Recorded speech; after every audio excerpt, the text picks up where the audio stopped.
ಏನಾಗಿದೆ, D K Shivakumar ಅವರು deputy CM ಅನ್ನೋದನ್ನು ಮರ್ತಿದ್ದಾರೆ. ಅವ್ರ ಹೇಳಿಕೆಗಳು ಆ ದಿನಗಳ ಗುಂಗಿನಲ್ಲೇ ಹೇಳಿಕೆ ಕೊಡ್ತಾರೆ. ಅದೇ ಸಮಸ್ಯೆ. ಆ ದಿನಗಳ ಗುಂಗಿನಿಂದ ಹೊರಗೆ ಬರಬೇಕು ಅವರು. ಆ ದಿನಗಳ ಗುಂಗಿನಿಂದ ಹೊರಗೆ ಬಂದು ತಾನೊಬ್ಬ ಉಪಮುಖ್ಯಮಂತ್ರಿ, ಭವಿಷ್ಯದಲ್ಲಿ ಮುಖ್ಯಮಂತ್ರಿ ಆಗಬೇಕು ಅಂತ ಕನಸು ಕಾಣ್ತಾ ಇರೋರು. ಆ ಕನಸು ಕಾಣ್ತಿರೋರು ಜವಾಬ್ದಾರಿಯಿಂದ ಹೇಳಿಕೆ ಕೊಡಬೇಕು. ಇಷ್ಟೆಲ್ಲ ಹಗರಣ ಆದರೂ ಹಗರಣನೇ ಆಗಿಲ್ಲ ಅಂತ ಅನ್ನೋದು ಅಂದರೆ ಇನ್ನಿವರಿಗೆ ಇನ್ನೆಷ್ಟು ಮಾಡಿರ್ಬೋದು ಇವರಿಗೆ ಅಂತ. 187 ಕೋಟಿ ದೊಡ್ಡ ಹಗರಣ ಅಂತ ಅನ್ನಿಸ್ತಾ ಇದ್ರೆ ಇನ್ನೆಷ್ಟು ಸಾವಿರ ಕೋಟಿ ಹಗರಣ ಮಾಡಿರ್ಬೋದು ಅಂತ ಅನುಮಾನ ಬರುತ್ತೆ ನಮಗೆ.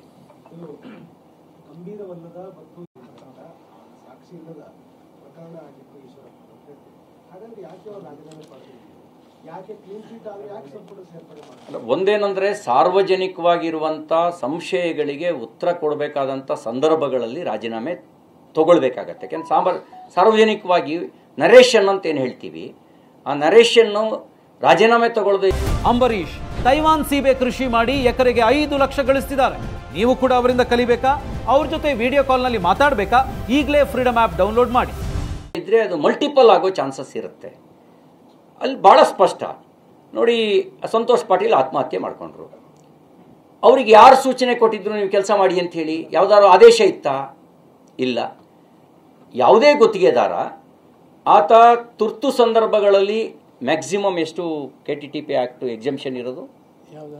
KTTP ಆ್ಯಕ್ಟಿಗೆ ಎಕ್ಸೆಂಪ್ಷನ್ ಇರೋದು 50,000, 5 ಲಕ್ಷ. ಅದಕ್ಕಿಲ್ಲ. 5 lakhs ಬ್ಲ್ಯಾಕ್ ಮೇಲೆ ಇಲ್ಲ KTTP ಆ್ಯಕ್ಟ್ ಎಕ್ಸೆಂಪ್ಷನ್ನು. ಅದಕ್ಕೂ ಯಾವ್ದಾದ್ರು ಒಂದು ನಿಗಮದ ಮೂಲಕ ಮಾಡಿಸ್ತಾರೆ. ಅಂದರೆ ನಿರ್ಮಿತಿ ಕೇಂದ್ರದ ಮೂಲಕನೋ KRIDL ಮೂಲಕನೋ ಮಾಡಿಸ್ತಾರೆ. ಇಲ್ಲ, ಆ ಥರದ್ದು ಯಾವುದೇ ಏಜೆನ್ಸಿಯೇ ಫಿಕ್ಸ್ ಆಗಿಲ್ಲ. ಅದು ಗಂಭೀರವಾದ ಪ್ರಕರಣ. ಈಶ್ವರಪ್ಪನವ್ರ ಪ್ರಕರಣ ಇದು ಗಂಭೀರ ಪ್ರಕರಣ. ಇದು SC/ST ಅಭಿವೃದ್ಧಿ ನಿಗಮದ ಫಲಾನುಭವಿಗಳ ಹಣ ದುರುಪಯೋಗ ಆಗಿರ್ತಕ್ಕಂಥದ್ದು. ಮತ್ತು ಮೊನ್ನೆ ನಾನು ಹೇಳಿದ್ದೀನಿ, ಎನ್ ನಾಗರಾಜ್ಗೂ ಇವರಿಗೆಲ್ಲರಿಗೂ ಇರೋ ಸಂಬಂಧ ಏನು ಅಂತ ಇವತ್ತಿನವರೆಗೂ ಹೇಳಿಲ್ಲ ಅವರು, ಏನು ಸಂಬಂಧ ಅಂತ.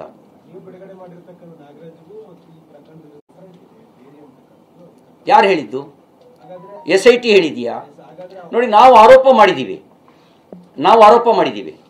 SIT ಹೇಳ್ಬೇಕದನ್ನು.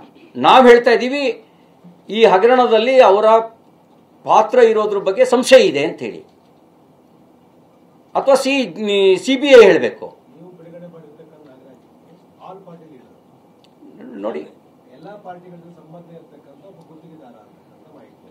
But CID already inquiry ಮಾಡಿರ್ತಕ್ಕಂಥ ಎನ್ ನಾಗರಾಜ್ ಇದ್ದಾರೆ, ಕಚೇರಿ ಸಹಾಯಕ, ಅವ್ರು ಇನ್ಕ್ವೈರಿ ಮಾಡಿ ಡಿಫರೆಂಟ್ ಇದೆ. ಬಟ್ ಅದರಲ್ಲಿ ಕಚೇರಿ ಸಹಾಯಕ ಅಂತ ಉಲ್ಲೇಖ ಮಾಡಿಲ್ಲ ಅವರು.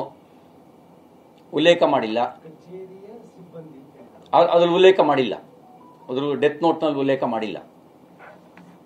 ಅದನ್ನು ಉಲ್ಲೇಖ ಮಾಡಿಲ್ಲ ಡೆತ್ ನೋಟ್ನಲ್ಲಿ.